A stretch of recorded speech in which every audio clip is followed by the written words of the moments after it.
Kembali lagi ke channel Kisi-Kisi Kisah. Kami akan menceritakan kisah-kisah kehidupan yang bisa kita petik hikmahnya. Jangan lupa klik like, ketik komen dan subscribe untuk update cerita dari channel Kisi-Kisi Kisah. Kami doakan sehat selalu dan banyak rezekinya. Amin. Selamat menyaksikan. Suara hujan mengguyur atap seng rumah reot itu, memantul seperti denting kesedihan yang sudah lama bersarang di hati Aluna. Di usia 18 tahun, ia sudah menjadi tulang punggung keluarga. Ibunya terbaring lemah di ranjang kayu, dan adiknya yang masih kecil duduk di pojok ruangan dengan mata memandang kosong keluar jendela. Aluna mengeringkan tangannya setelah mencuci piring, lalu menatap kalender usang yang tergantung di dinding. Bulan ini, uang sewa rumah belum dibayar. Uang beras pun tinggal beberapa lembar ribuan di toples plastik. Napasnya berat. Tapi ia tak punya pilihan selain terus melangkah. Pagi itu, ia berangkat ke agen penyalur pekerjaan rumah tangga dengan baju pinjaman milik tetangga. Ia sudah terbiasa dengan tatapan sinis orang-orang. Wajah cantiknya seperti tak sejalan dengan pakaian lusuh dan sepatu bolong yang dikenakannya. Tapi ia tak peduli. Ia hanya ingin bekerja. "Aluna, kamu dapat pekerjaan baru," ujar Bu Vivi, pemilik agen. Begitu Aluna masuk. "Benarkah, Bu?" Mata Aluna berbinar. Bu Vivi mengangguk sambil menyerahkan kertas alamat. Tempatnya di kawasan elit. Rumah besar. Tapi, kamu harus siap kerja keras. Rumah itu dihuni oleh 4 laki-laki muda. Semua tampan, kaya, dan ya, agak sombong. Aluna menelan ludah. "Saya siap, Bu. Asal saya bisa kerja dan dibayar." Tanpa banyak tanya, ia menerima tawaran itu. Dalam hati, ia bersyukur. Mungkin ini jalan keluar yang Tuhan berikan. Bayarannya cukup untuk beli obat ibu dan bekal sekolah adik. Hari itu juga, Aluna naik angkot, lalu berjalan kaki di bawah hujan tipis menuju kawasan perumahan elit bernama Orchid Hill. Ia tak pernah membayangkan bisa masuk ke daerah seperti itu.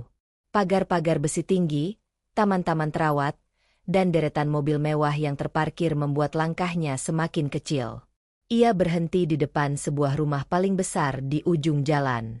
Cat putih bersih, pilar tinggi, dan jendela kaca besar yang memantulkan sinar mentari sore. Aluna menekan bel.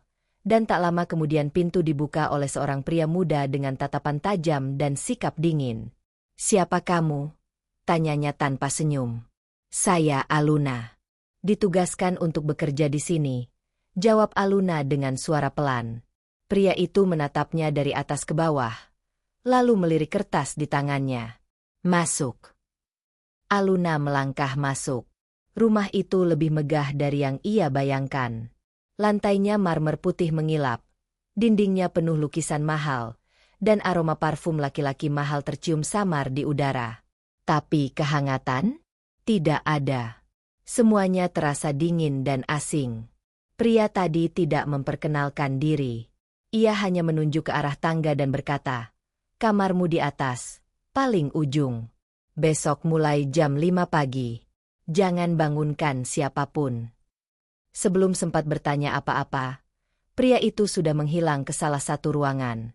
Aluna berdiri di tengah ruang tamu megah itu, merasa seperti titik debu di tengah dunia para raja.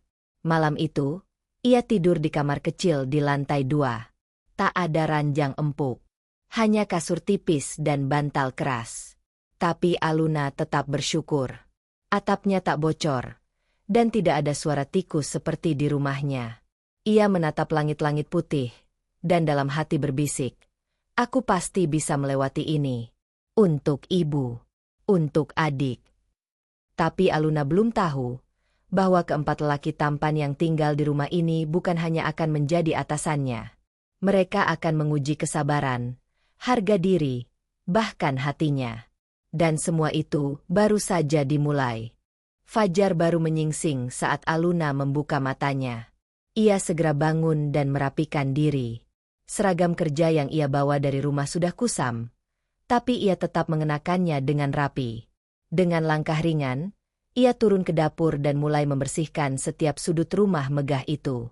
Baru 1 jam bekerja, suara langkah berat menuruni tangga membuatnya berhenti. Seorang pria tinggi dengan rambut hitam rapi melintas begitu saja. Ia melirik Aluna dengan tajam, lalu membuka kulkas dan mengeluarkan jus jeruk. "Kamu bisa pelan sedikit? Ini bukan pasar tradisional," ujarnya tajam. Aluna terdiam. Ia mengangguk cepat, lalu kembali mengepel dengan lebih hati-hati. Pria itu tak memperkenalkan diri, tapi dari sikapnya yang penuh perintah, Aluna menebak ia adalah yang tertua. Tak lama kemudian, pria kedua muncul.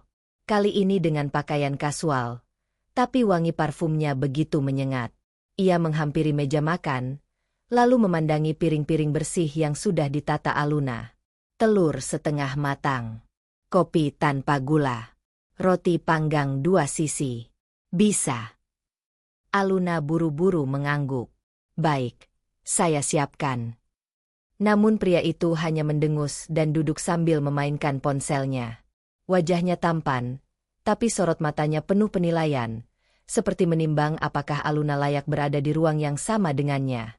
Saat Aluna sibuk di dapur, suara langkah kaki ketiga terdengar. Kali ini lebih ringan, santai.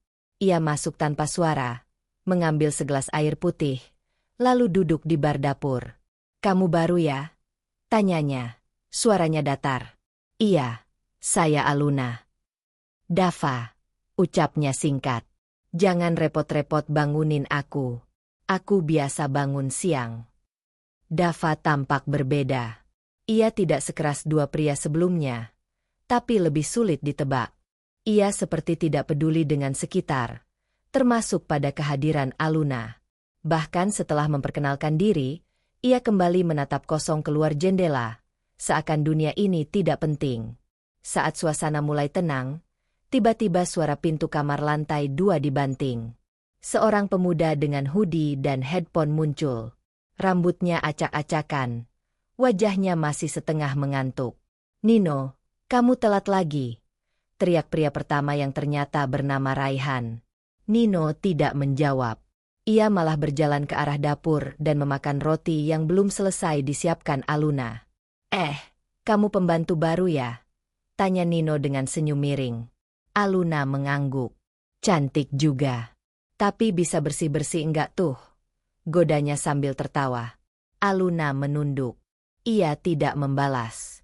Tapi dalam hati, ia mulai merasakan betapa berat hari-hari ke depan. Keempat lelaki ini memiliki kepribadian yang sangat berbeda, tapi satu hal yang sama, mereka memandang rendah dirinya. Hari itu berjalan lambat. Aluna membersihkan ruang tamu, menyapu taman, mencuci pakaian, dan memasak makan siang tanpa jeda. Tak satu pun dari mereka memberi bantuan atau sekadar ucapan terima kasih. Di malam hari, saat semua penghuni rumah sudah masuk ke kamar masing-masing, Aluna duduk sendiri di dapur. Ia membuka kotak makan kecil berisi sisa nasi dan lauk. Tubuhnya lelah, tapi hatinya lebih lelah lagi. Ia menatap keluar jendela, ke arah langit gelap tanpa bintang. Hatinya berkata, ia harus kuat. Tidak hanya untuk dirinya sendiri, tapi untuk ibu dan adiknya di rumah. Tapi jauh di dalam hati, Aluna tahu bahwa rumah ini menyimpan lebih banyak ujian daripada yang bisa ia bayangkan. Dan besok, ia akan menghadapinya lagi sendirian. Hari-hari berlalu dengan ritme yang sama bagi Aluna. Bangun sebelum matahari terbit, membersihkan rumah sebesar istana, melayani 4 lelaki yang tak pernah benar-benar peduli, lalu kembali ke kamarnya yang sempit dengan tubuh remuk redam. Namun pagi itu berbeda. Saat Aluna sedang menyapu halaman depan, sebuah mobil klasik berwarna hitam berhenti di depan rumah. Dari dalamnya keluar seorang pria tua dengan tongkat kayu di tangannya. Rambutnya putih bersih, kemejanya rapi, dan senyumnya hangat. Aluna buru-buru membuka pagar dan membungkuk hormat. "Selamat pagi, Tuan." Pria tua itu tersenyum ramah. "Kau pasti Aluna. Aku sudah dengar dari Bu Vivi. Terima kasih sudah menjaga rumah ini." Aluna sedikit terkejut. Tak seperti keempat lelaki yang ia layani, Pria tua ini justru menyapanya dengan sopan. Aku kakek Emir. Rumah ini milikku. Keempat cucuku tinggal di sini atas izinku. Lanjutnya sambil berjalan perlahan ke dalam rumah. Aluna mengangguk, lalu membantunya membawakan tas. Hatinya berdebar. Tak menyangka pemilik rumah semegah ini adalah sosok yang begitu bersahaja. Saat memasuki ruang tamu, keempat lelaki itu, Raihan, Revan, Dava, dan Nino, satu persatu keluar dari kamar masing-masing dengan ekspresi berbeda. "Kakek," seru Nino. "Tumben kesini. Aku rindu suasana rumah. Dan aku ingin kenalan langsung dengan Aluna," jawab kakek Emir sambil duduk di kursi favoritnya. Raihan terlihat kaku. Revan hanya memandangi Aluna sekilas. Dava tetap bersikap tenang. Sementara Nino duduk sembarangan di sandaran sofa, menggigit apel seperti biasa. "Kalian semua dengar baik-baik," ujar kakek Emir sambil memandangi mereka satu persatu. "Aluna di sini bukan pembantu sembarangan. Ia anak baik. Jaga sikap kalian." Tak ada yang menjawab, tapi jelas terlihat. Perkataan kakek Emir membuat suasana jadi lebih tegang. Setelah itu, kakek Emir mengajak Aluna duduk bersamanya di taman belakang. Di sanalah, di bawah pohon mangga yang rimbun, kakek Emir mulai membuka percakapan yang tak terduga. "Kau mirip ibumu waktu muda," ucapnya pelan. Aluna tertegun. "Tuan kenal ibu saya?" Kakek Emir mengangguk. "Dulu ibumu pernah bekerja di rumah salah satu saudara jauh kuku. Ia gadis yang tabah dan penuh kasih." Mata Aluna berkaca-kaca. Selama ini, ia mengira ibunya hanya wanita biasa yang hidup dalam kemiskinan. Tapi ternyata ada masa lalu yang belum ia ketahui. "Aku tahu hidupmu tidak mudah, Aluna. Tapi ketahuilah, kau tidak sendiri di sini. Kalau mereka kasar, kau bisa datang padaku kapanpun," lanjut kakek Emir dengan senyum lembut. Hari itu menjadi hari pertama Aluna merasa sedikit tenang. Untuk pertama kalinya sejak ia masuk rumah ini, ada seseorang yang melihatnya sebagai manusia, bukan hanya sebagai pembantu. Namun ketenangan itu tak bertahan lama. Ketika malam datang, Raihan mendatangi Aluna di dapur. "Jangan berpikir kau bisa mendekati kakek hanya demi keuntungan. Kami tahu cara orang sepertimu bermain peran," ucapnya dingin. Aluna hanya menunduk. Ia tidak menjawab. Karena apapun yang ia katakan, lelaki itu takkan percaya. Tapi dalam hati, ia tahu, kehadiran kakek Emir telah memberi secercah harapan. Kini, di balik dinding rumah mewah itu, diam-diam tumbuh ikatan yang bisa menjadi pelindung. Namun juga bisa menjadi alasan timbulnya api kecemburuan yang lebih besar. Pagi itu, suasana rumah besar terasa lebih hangat. Kakek Emir masih tinggal beberapa hari lagi sebelum kembali ke villa utamanya di puncak. Selama ia di sana, senyum Aluna lebih sering muncul. Ia tak lagi terlalu takut membuat kesalahan kecil. Setiap pagi, kakek Emir selalu menyapa dan menanyakan kabar Aluna lebih dulu. Namun di balik semua itu, sikap Raihan semakin dingin. Ia seperti tersulut setiap kali melihat kakek Emir berbicara dengan Aluna. Bahkan Revan, yang biasanya diam dan hanya sibuk dengan laptop dan laporan kerjaannya, mulai menampakkan ketidaksukaan. "Kau pikir kakek benar-benar peduli padamu?" tanya Revan saat Aluna sedang menuangkan teh sore. Aluna menoleh pelan. "Saya tidak berpikir begitu. Saya hanya menghormatinya." Revan tertawa miring. "Kau pintar memilih kata. Tapi jangan terlalu nyaman. Rumah ini bukan tempat untuk mimpi besar." Ucapan itu menusuk. Tapi Aluna hanya tersenyum tipis. Ia tahu, mereka semua sedang merasa terancam. Bukan karena ia berbuat salah, tapi karena kasih sayang kakek Emir yang mengalir padanya tanpa diminta. Hari demi hari berlalu. Tugas Aluna semakin banyak. Ia harus mulai mengatur jadwal makan, menyiapkan pakaian, dan bahkan mengecek stok dapur yang biasa ditangani oleh asisten rumah tangga lain sebelum ia datang. Tapi yang paling melelahkan bukan pekerjaan fisik, melainkan menahan hati dari tatapan sinis dan komentar sarkastik keempat lelaki itu. Sampai suatu malam, saat hujan turun deras dan lampu padam sesaat karena petir, Aluna yang tengah membersihkan ruang tengah mendengar suara gaduh dari lantai atas. Ternyata Nino dan Dava tengah bertengkar hebat. "Jangan campuri hidupku, Fa," bentak Nino. "Aku cuma bilang jangan taruhan lagi. Kau mau rumah ini dijual buat bayar utangmu?" Nino terduduk di anak tangga. Napasnya memburu. Ia tak melihat Aluna di pojok ruangan, hanya menatap Dava dengan mata merah. "Aku benci rumah ini. Benci semua yang ada di sini," gumam Nino sambil menunduk. Aluna perlahan melangkah mundur, namun tanpa sengaja menyenggol vas bunga di atas meja kecil. Benda itu jatuh dan pecah. Nino dan Dava menoleh bersamaan. Wajah Nino berubah. Ia berdiri, melangkah cepat ke arah Aluna, tapi Dava menghentikannya. "Sudahlah, itu hanya vas. Bukan salah dia," kata Dava datar. Namun Nino menatap Aluna penuh amarah. "Apa kau menguping? Dasar pengganggu." Aluna tak bisa menjelaskan. Suaranya tercekat. Ia menunduk dalam diam, lalu memunguti pecahan vas dengan tangan kosong, tanpa berkata apapun. Darah mengalir dari jari-jarinya saat kaca tajam menyayat kulitnya. Tapi ia tak peduli. Dava hanya memperhatikan, tak membantu, tak juga mengusir. Setelah semuanya mereda, malam itu kakek Emir mengetuk pintu kamar kecil Aluna.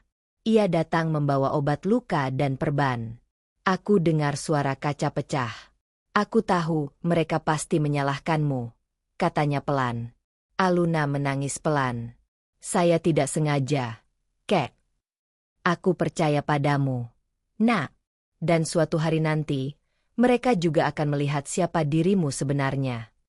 Kakek Emir membalut luka Aluna dengan lembut. Tatapan tuanya penuh kasih. Ia seperti satu-satunya cahaya di rumah yang penuh bayangan kelam ini. Tapi di balik lembutan itu, tersimpan satu rahasia besar yang belum terungkap. Sebuah alasan kenapa kakek Emir begitu peduli pada Aluna. Sesuatu yang jika terbongkar, bisa mengguncang seluruh rumah megah itu dan menghancurkan kepercayaan yang sudah rapuh. Aluna bangun pagi-pagi sekali seperti biasa. Meski jari-jarinya masih diperban karena insiden beberapa malam lalu, ia tetap membersihkan rumah tanpa mengeluh. Tapi sejak malam itu, ada sesuatu yang berbeda. Tatapan salah satu penghuni rumah kini terasa lain. Raihan. Selama ini Raihan adalah yang paling keras padanya. Komentarnya tajam, nada suaranya tinggi, dan dia selalu mencari kesalahan Aluna meski itu hal sepele. Tapi sejak insiden vas pecah itu, Raihan terlihat lebih sering muncul diam-diam di sekitar Aluna, seolah mengawasi, tapi tak pernah mengatakan apapun yang baik. Pagi itu, saat Aluna sedang menyapu teras belakang, ia mendengar suara langkah pelan. Raihan berdiri di balik pilar, memperhatikannya tanpa bicara. Begitu Aluna menoleh, lelaki itu buru-buru membuang muka. "Kau belum sembuh benar. Kenapa tetap bekerja?" tanyanya ketus. Aluna berhenti sejenak. "Tugas saya, Tuan. Saya tidak ingin mengecewakan siapapun." Raihan mendengus. Berhenti bersikap seperti malaikat. Tak ada orang sebaik itu di dunia nyata. Aluna menunduk, tak ingin menanggapi. Tapi jauh di dalam hatinya, ia menyadari nada suara Raihan tidak sekeras biasanya. Seperti ada getaran halus yang tertahan. Sejak saat itu, interaksi kecil antara mereka mulai bermunculan. Raihan sering muncul saat Aluna sedang memasak. Ia akan duduk di sudut dapur, berpura-pura membaca koran sambil sesekali mengintip ke arah Aluna. Suatu hari, saat Aluna menuruni tangga sambil membawa keranjang cucian, ia tergelincir. Namun sebelum tubuhnya sempat menyentuh lantai, seseorang menangkapnya. Raihan. Tubuh mereka hanya berjarak beberapa inci. Napas Aluna tercekat. Raihan menatapnya dalam, lalu buru-buru melepaskan pegangan dan melangkah mundur. "Hati-hati kalau jalan. Jangan buat masalah lagi," ujarnya dingin, lalu pergi tanpa menoleh. Namun sejak saat itu, detak jantung Aluna tak bisa kembali seperti biasa. Ia tahu, ada sesuatu dalam tatapan mata Raihan. Ada rasa yang berusaha ia tolak, tapi justru tumbuh di balik sikap angkuhnya. Sementara itu, kakek Emir memperhatikan perubahan itu dengan mata tajamnya yang bijak. Ia melihat bagaimana Raihan kini tak lagi bersikap sekeras dulu. Bagaimana lelaki itu diam-diam mengecek luka Aluna dari kejauhan. Bagaimana ia muncul di tempat yang sama setiap kali Aluna ada di sana. Malam itu, kakek Emir memanggil Raihan ke ruang baca. "Kau mulai berubah, Raihan," ujar kakek Emir sambil menyandarkan diri di kursi goyang. Raihan mengangkat alis. "Apa maksud kakek?" "Aluna bukan sekadar pembantu, bukan juga ancaman. Tapi kadang, rasa yang kau sembunyikan bisa lebih berbahaya dari kata-kata kasar yang kau ucapkan." Raihan terdiam. Wajahnya tertutup bayangan, tapi hatinya bergejolak. Ia tahu kakek Emir benar. Ia tahu, perasaan itu tumbuh, meski ia sendiri tak ingin mengakuinya. Namun cinta yang ditolak seringkali menjadi luka. Dan luka itu bisa berubah menjadi api, membakar lebih dari yang bisa dibayangkan. Di sisi lain, Aluna mulai merasa hatinya goyah. Ia mulai melihat sisi lain dari lelaki yang dulu paling ia takuti. Tapi ia juga sadar, dunia mereka terlalu jauh. Ia hanya gadis miskin yang bekerja untuk bertahan hidup. Sedangkan Raihan adalah bagian dari dunia yang tak pernah memandangnya setara. Meski begitu, hatinya tetap berdegup lebih cepat setiap kali mendengar langkah kaki Raihan mendekat. Tanpa mereka sadari, perasaan yang mereka tolak justru mulai menuntun takdir menuju jalan yang tak terduga. Hari itu langit tampak suram sejak pagi. Awan gelap menggantung rendah seolah menjadi pertanda bahwa sesuatu akan berubah. Aluna menyelesaikan pekerjaannya lebih cepat dari biasanya, karena kakek Emir akan kembali ke villa sore nanti. Ia ingin sempat membuatkan sup hangat favorit sang kakek sebelum pria tua itu pergi. Sementara di ruang atas, Raihan tampak gelisah. Ia berdiri di depan jendela, menatap ke taman belakang tempat Aluna memetik daun seledri. Tangannya mengepal di saku celana. Berkali-kali ia ingin turun dan bicara, tapi harga dirinya selalu menang. Namun akhirnya, Raihan turun. Ia berdiri diam di dapur sambil berpura-pura mencari air minum. Aluna menoleh dan tersenyum kecil, lalu kembali sibuk di depan kompor. "Aku dengar kakek akan pulang hari ini," katanya pelan. Raihan mengangguk. "Iya." Keheningan jatuh di antara mereka. Hanya terdengar suara gemericik air dan sesekali bunyi sendok menyentuh panci. "Aku akan merindukan beliau," ucap Aluna lirih. Raihan menatap punggung gadis itu. "Apa kau juga akan rindu rumah ini?" Aluna berhenti sejenak, lalu membalas dengan suara hampir tak terdengar. "Rumah ini membuatku kuat." Raihan menggigit bibirnya. Kata-kata itu seperti tamparan. Ia tahu, rumah ini tak pernah memberi Aluna kehangatan. Justru dirinya yang sering membuat gadis itu merasa kecil dan tak berarti. Tapi kenapa sekarang? Rasanya sulit membiarkannya pergi? Sebelum Raihan sempat mengatakan apapun lagi, Nino masuk. Ia memelototi Raihan, lalu mendekati Aluna dengan gaya santainya yang biasa. "Kau sempatkan masak juga? Hebat sekali. Bisa dijadikan istri," canda Nino sambil menyenggol bahu Aluna. Raihan langsung meraih bahu Nino dan menariknya menjauh. "Jangan ganggu dia," ucapnya dingin. Nino menatap Raihan heran. "Santai aja, bro. Kenapa? Cemburu?" Suasana menjadi tegang. Aluna hanya bisa menunduk. Ia tahu, ia sedang menjadi pusat perhatian dua lelaki itu, dan itu bukan hal baik. Raihan akhirnya pergi tanpa berkata apa-apa. Tapi dalam langkah cepatnya, ada bara yang membakar dadanya. Ia benci melihat Nino menyentuh Aluna. Ia benci melihat dirinya peduli. Sore pun datang. Kakek Emir berpamitan kepada semua penghuni rumah. Ia memeluk Aluna dengan hangat dan berbisik di telinganya. "Jika ada yang menyakitimu lagi, jangan diam. Aku akan selalu berpihak padamu."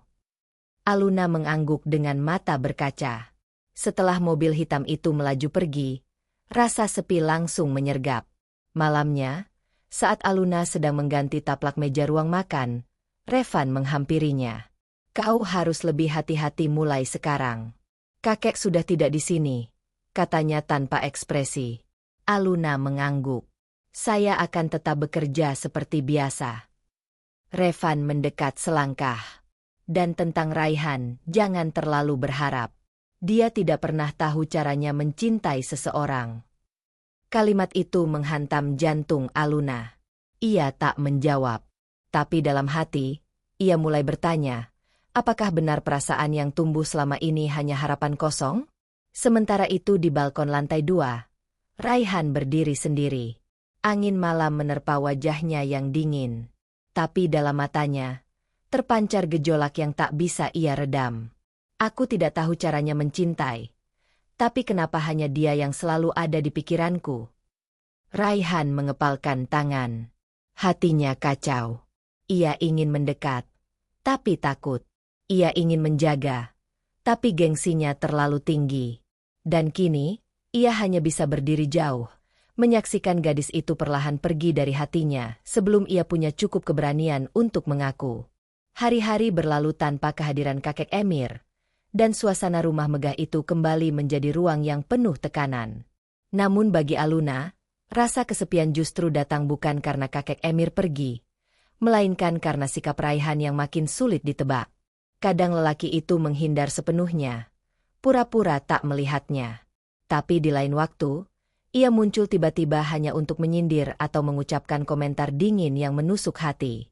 Dan anehnya, Aluna justru menanti-nanti kehadirannya. Hatinya menolak, tapi pikirannya selalu mengarah ke satu nama. Sore itu hujan turun lebat. Aluna yang sedang memindahkan pot-pot tanaman dari balkon kecil, tak sadar bahwa tubuhnya mulai menggigil.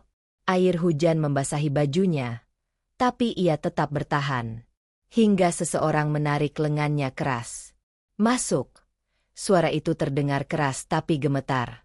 Raihan berdiri di depannya dengan wajah murka.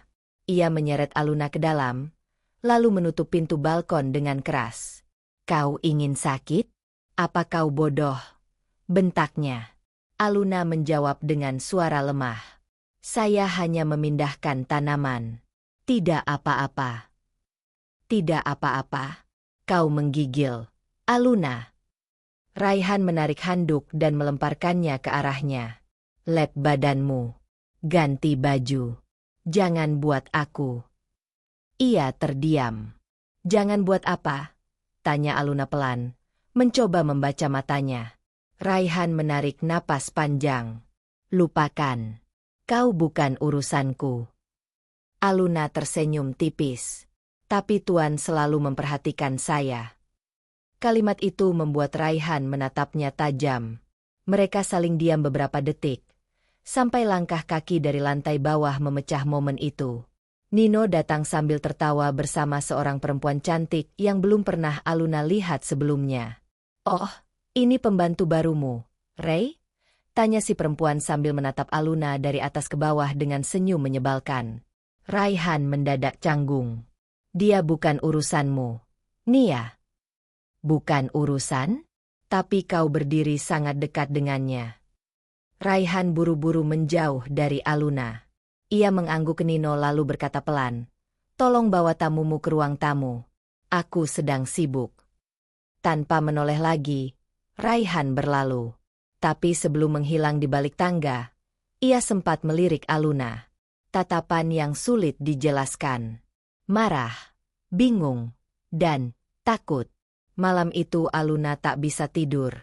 Ia duduk di ranjang kecilnya sambil memegang handuk yang diberikan Raihan. Hatinya berdesir tiap kali mengingat nada suaranya tadi. Ada rasa khawatir di sana. Bukan sekadar marah, tapi cemas. Sementara di ruang atas, Raihan duduk di ranjangnya sendiri, meremas rambut dan mengumpat pelan. "Kenapa aku peduli? Kenapa dia terus masuk ke pikiranku? Kenapa aku takut kehilangan dia?" Raihan berjalan ke meja kerjanya dan membuka laci. Di dalamnya, ada secari kertas kecil. Foto tua seorang perempuan dengan senyum lembut. Di belakangnya tertulis nama Raisa. Raihan menatap foto itu lama. "Aluna, kau terlalu mirip dengan seseorang dari masa laluku," bisiknya. Rasa yang ia tahan mulai tak bisa disangkal. Tapi Raihan tahu, membiarkan perasaan itu tumbuh akan membuka luka lama yang belum sembuh. Ia takut mengulangi masa lalu. Ia takut menghancurkan gadis itu seperti ia pernah menghancurkan ibunya sendiri dengan diam dan keegoisan. Namun semakin ia menghindar, semakin hatinya terseret ke dalam pesona sederhana Aluna. Gadis miskin yang membawa kehangatan dalam rumah dingin mereka. Gadis yang diam-diam sedang membuka kunci di balik dinding hatinya yang paling beku. Hari itu, villa kembali ramai.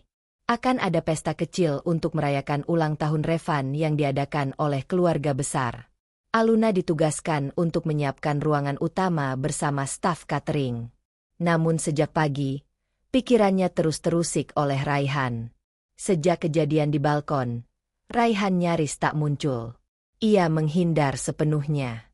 Bahkan saat mereka tanpa sengaja berpapasan di dapur, lelaki itu hanya mengangguk singkat lalu berlalu begitu saja.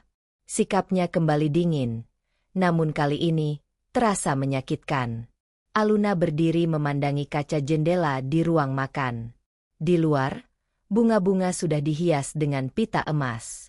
Di dalam, keluarga besar mulai berdatangan, mengenakan pakaian mewah dan parfum mahal. Mereka semua tersenyum dan tertawa, tapi tak satu pun dari mereka menoleh ke arah gadis pelayan yang berdiri di sudut ruangan. Hingga pandangan Aluna menangkap satu sosok. Raihan turun dari lantai atas mengenakan setelan hitam elegan. Ia begitu tampan. Bahkan langkah kakinya tegap dan tenang, nyaris membuat Aluna lupa bernapas. Tapi di sebelahnya, berjalan seorang perempuan cantik bernama Nia. Perempuan yang malam itu menyindir Aluna dengan senyum licin. Nia menggenggam lengan Raihan erat. "Jangan jauh-jauh dariku malam ini.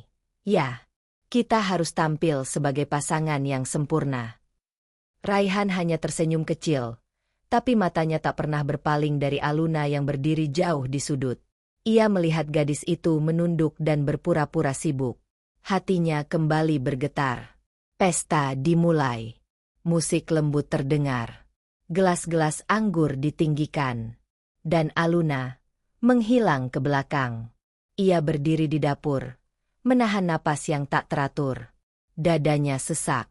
Ia tahu sejak awal bahwa dirinya bukan siapa-siapa. Tapi melihat Raihan bersama perempuan lain tetap terasa seperti luka yang dalam. Namun ketika Aluna mencoba mengangkat nampan berisi minuman untuk dibawa ke ruangan depan, seseorang merebutnya dari tangannya. "Tidak malam ini." Suara itu pelan, namun tegas. "Raihan." Ia membawa Aluna ke halaman samping villa, jauh dari keramaian.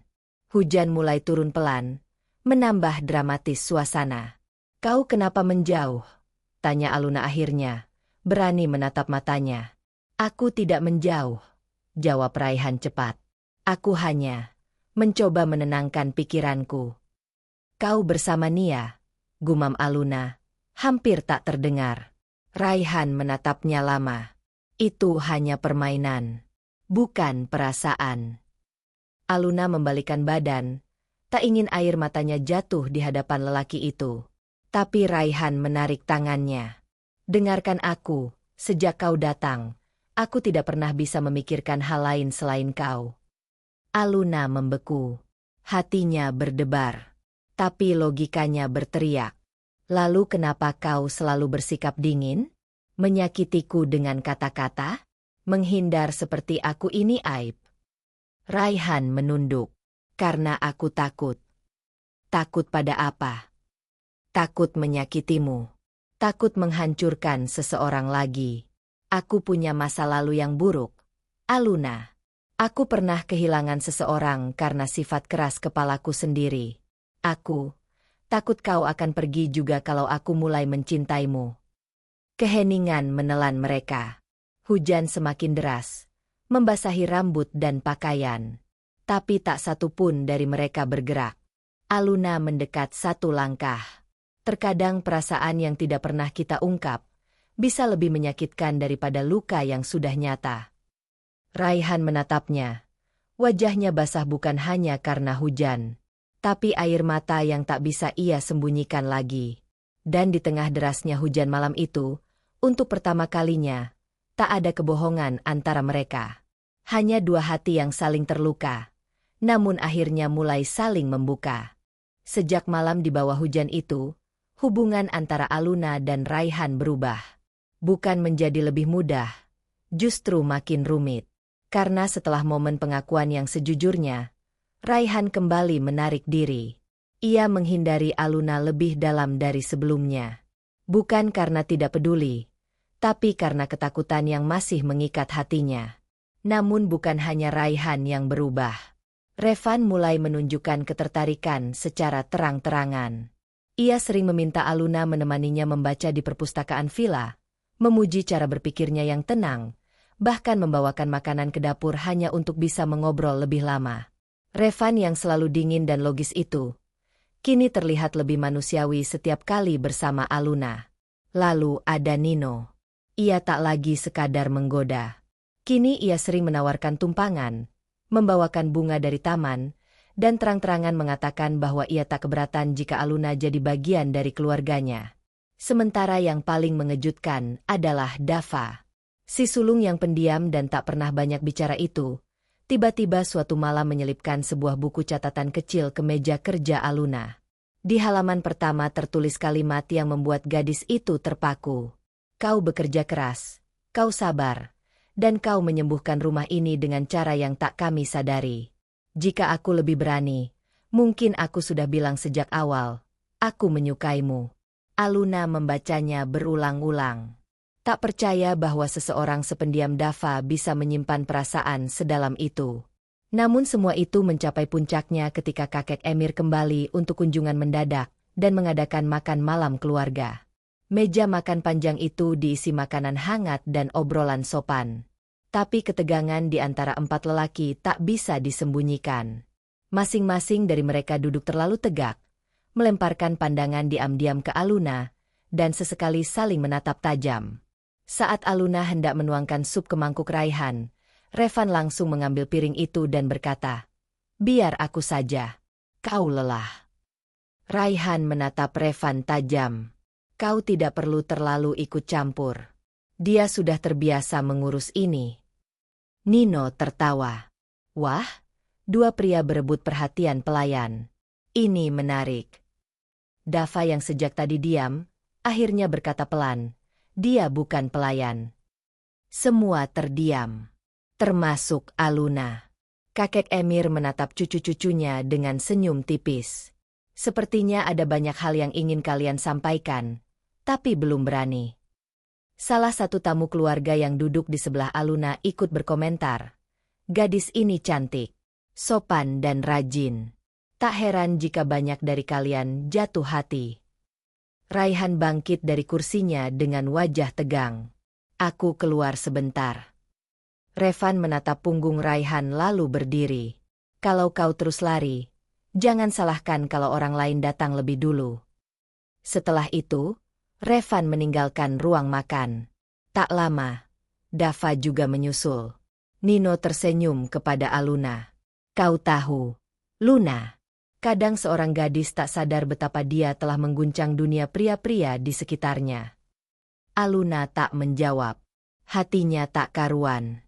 Ia tak pernah meminta semua ini. Ia hanya ingin bekerja, bertahan hidup, dan menemukan arti dari kata rumah. Tapi kini, empat lelaki dari keluarga itu, satu persatu membuka pintu hatinya. Dan semuanya menatapnya bukan lagi sebagai pekerja biasa. Malam itu, Aluna berdiri di taman belakang. Sendirian. Angin dingin menusuk, tapi hatinya lebih dingin lagi. Ia menggenggam lengan bajunya, memejamkan mata. Lalu suara langkah kaki terdengar dari belakang. "Raihan, kau tidak bisa diam saja, Luna," katanya pelan. Aluna menoleh. "Kenapa?" "Karena mereka semua mulai menyukaimu. Dan aku tak bisa lagi hanya diam dan melihatmu diambil orang." Raihan mendekat. Jarak mereka begitu dekat kini. Katakan, Aluna, jika aku minta kau memilih, apa kau akan memilihku? Aluna menatap matanya. Wajah itu tak lagi penuh gengsi, tapi penuh luka, harapan, dan rasa takut yang dalam. Ia ingin menjawab, tapi sebelum sempat mengatakan sepatah kata pun, suara panggilan dari arah dalam rumah memanggil namanya. Aluna. Kakek Emir ingin bicara denganmu. Mereka terdiam. Dan jarak yang tadi sempat begitu dekat, kembali terasa jauh. Sejak malam itu, suasana di rumah megah itu berubah. 4 lelaki yang sebelumnya hidup dalam ritme masing-masing, kini seolah terikat dalam satu irama yang sama. Irama yang berpusat pada satu gadis bernama Aluna. Revan menjadi lebih rajin berada di dapur, hanya untuk melihat apakah Aluna membutuhkan bantuan. Nino lebih sering mengajak Aluna berjalan-jalan ke taman, seolah ingin mencuri waktu pribadi bersamanya. Dava mulai lebih terbuka, bahkan kadang menunggu Aluna di perpustakaan dengan 2 cangkir teh, tanpa banyak bicara, hanya kehadiran yang terasa hangat. Namun di antara semuanya, Raihan tetap berbeda. Ia tidak pernah mencari-cari perhatian Aluna. Ia tidak menunggu di tempat biasa atau muncul tiba-tiba membawa hadiah kecil. Tapi entah bagaimana, tatapan Raihan selalu muncul dalam ingatan Aluna di saat-saat yang paling sepi. Ketika hujan turun, ia teringat akan malam saat Raihan memayunginya. Ketika tangan Aluna luka tergores pisau, ia teringat Raihan yang dulu paling panik melihat luka kecil di jari telunjuknya. Ketika ia menatap kosong ke arah taman, ia teringat kata-kata Raihan malam itu. Kau tidak bisa diam saja, Luna, karena mereka semua mulai menyukaimu.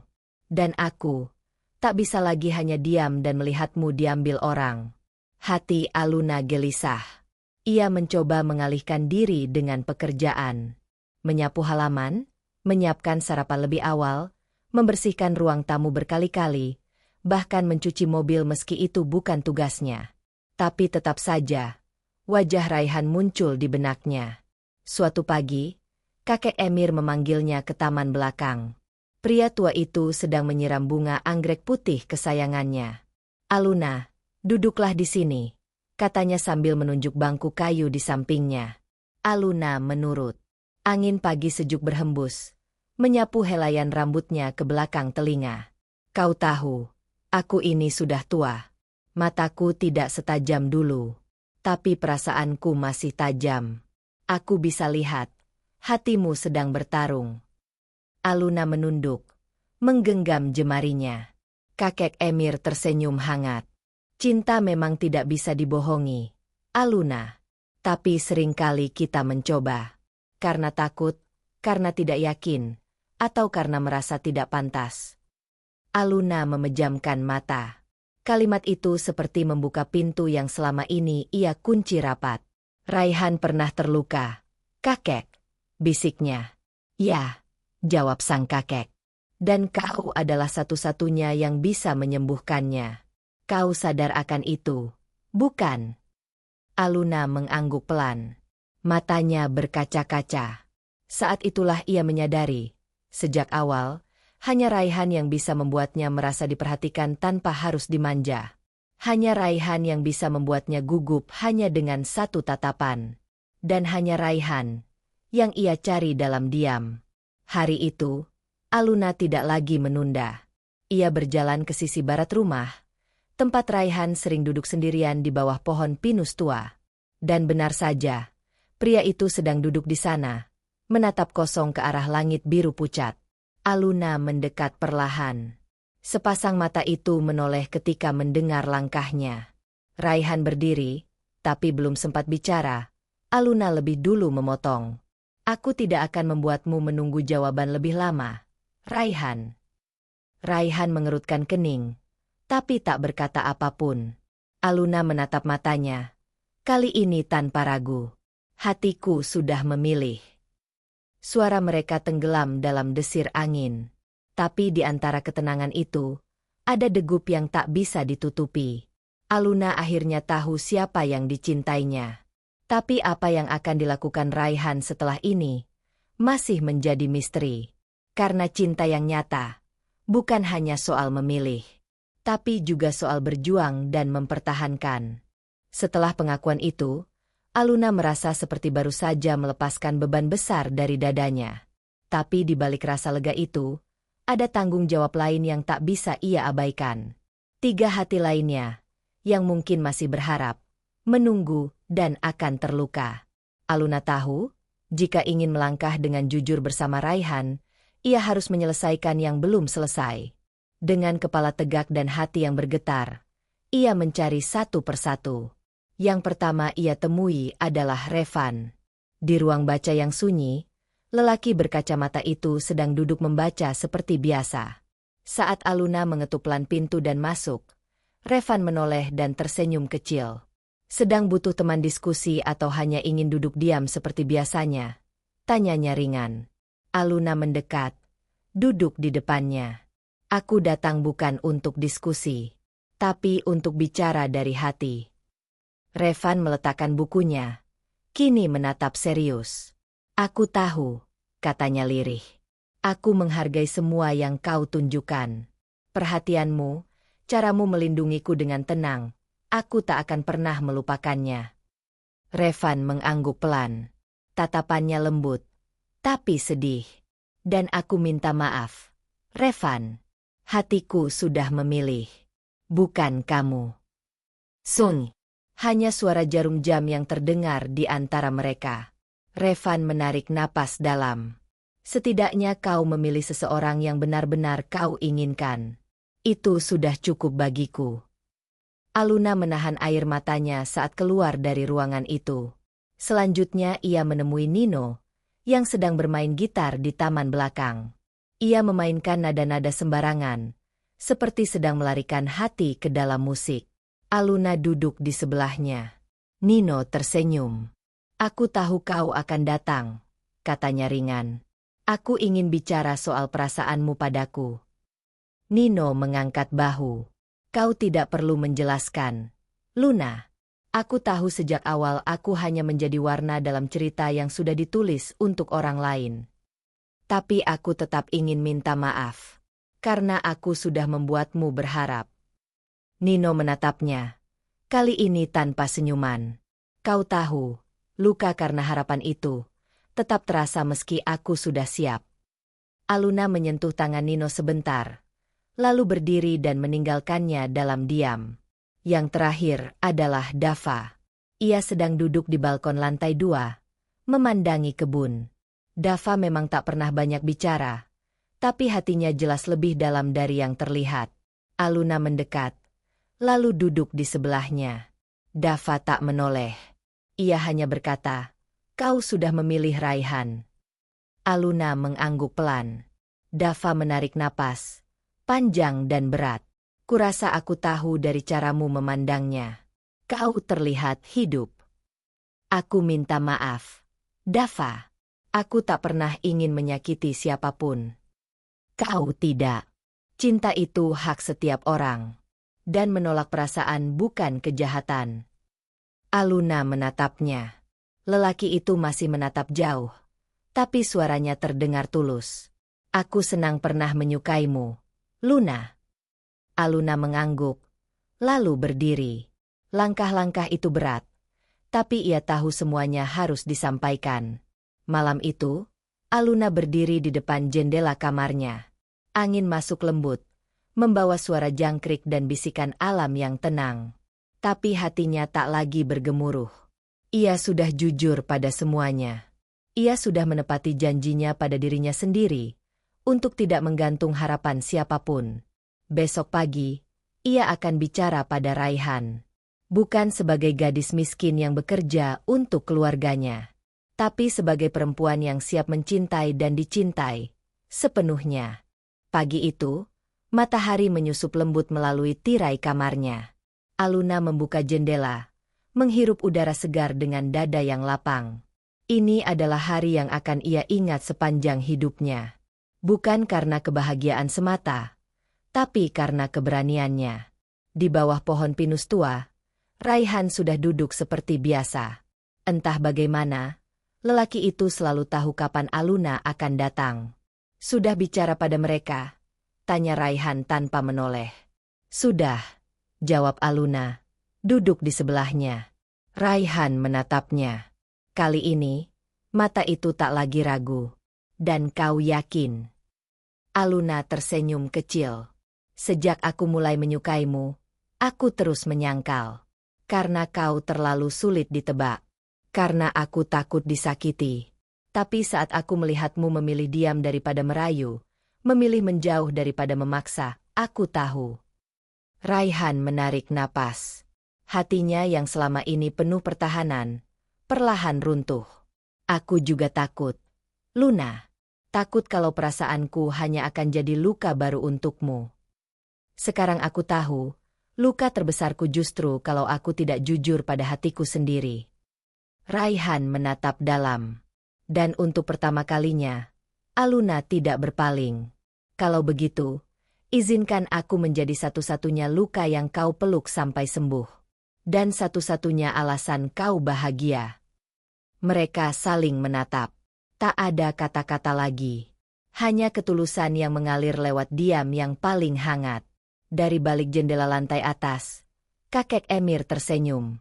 Ia tahu sejak awal, gadis itu bukan sekadar penata rumah tangga, tapi penata hati yang luar biasa bagi cucu-cucunya. Hari-hari setelah itu menjadi lembaran baru. Suasana rumah berubah. Revan kembali tenang dengan dunia bukunya. Nino menemukan semangat baru untuk menyanyi dan mulai tampil di panggung kecil. Dava mengurus proyek sosial untuk anak-anak panti yang dulu sepi kunjungan. Dan Raihan, kini sering terlihat tertawa. Sesuatu yang jarang bahkan hampir hilang dari hidupnya sebelum kehadiran Aluna. Aluna sendiri kini tidak hanya menjadi pengurus rumah. Ia dianggap keluarga. Bahkan diperlakukan sebagai putri sendiri oleh kakek Emir. Rumah itu tak lagi megah karena harta, tapi karena cinta dan kebersamaan yang tumbuh di dalamnya. Dan dari semua kisah yang ditinggalkan oleh dinding-dinding rumah itu, kisah Aluna dan Raihan akan selalu menjadi yang paling dikenang. Karena di antara 4 lelaki tampan yang sempat memperebutkan hatinya, ia memilih satu yang diam-diam telah menjaganya sejak awal. Dengan sikap, bukan kata. Cinta memang tidak selalu datang dengan bising. Terkadang, ia hadir dalam senyap, tapi menghujam paling dalam. Kadang, hidup membawa kita ke tempat yang tak pernah kita bayangkan. Aluna, seorang gadis miskin yang tak punya siapa-siapa, justru menemukan arti keluarga, keberanian, dan cinta sejati di tengah rumah yang awalnya penuh kesombongan. Dari kisah ini, kita belajar bahwa ketulusan tidak memandang status. Bahwa cinta yang paling dalam bukanlah yang paling banyak berkata-kata, tapi yang paling diam-diam menjaga. Dan bahwa keberanian terbesar bukan hanya menghadapi orang lain, tapi juga menghadapi isi hati sendiri. Dalam dunia yang sering mengukur manusia dari harta dan tampilan luar, Aluna membuktikan bahwa hati yang tulus, kesederhanaan, dan keteguhan prinsip bisa mengubah segalanya. Karena pada akhirnya, yang paling layak dipilih bukan yang paling sempurna, tapi yang paling tulus mencintai.